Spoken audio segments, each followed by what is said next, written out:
الله أكبر الله أكبر الله أكبر لا إله إلا الله الله أكبر الله أكبر ولله الحمد.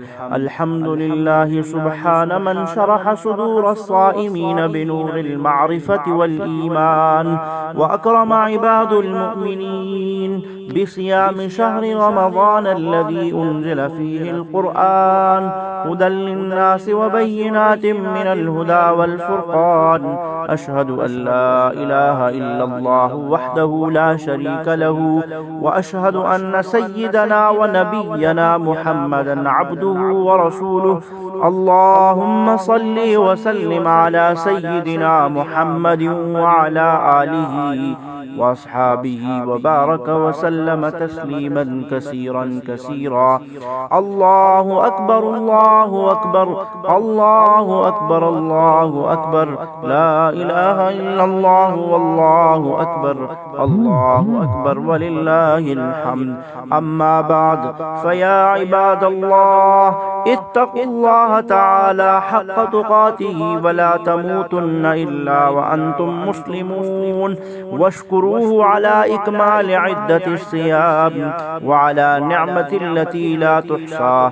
ألا وإن يومكم هذا يوم شريف جعله الله يوما سعيدا لأهل طاعته، واشكروه وكبروا على ما هداكم من نعمة الإسلام، واعلموا أن يومكم هذا يوم عيد، يوم فرح وسرور، ولكن العيد في الحقيقة لمن تمسك بالدين.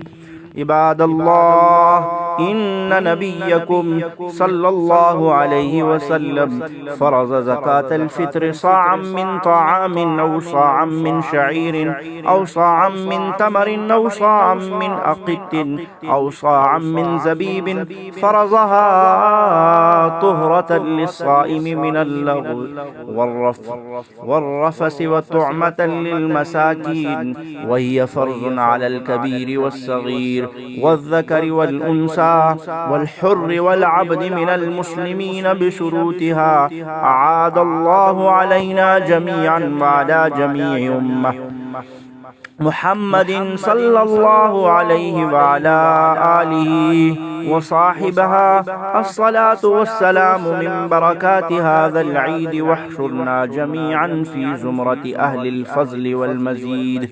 وأن الله تعالى يقول وبقوله يهتدي المهتدون: أعوذ بالله من الشيطان الرجيم، بسم الله الرحمن الرحيم.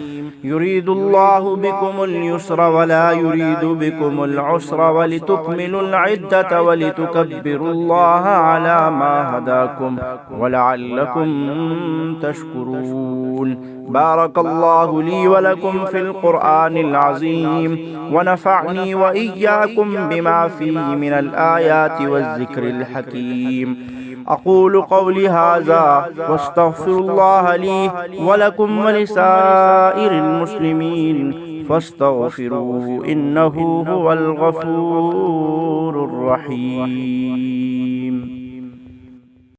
الله الله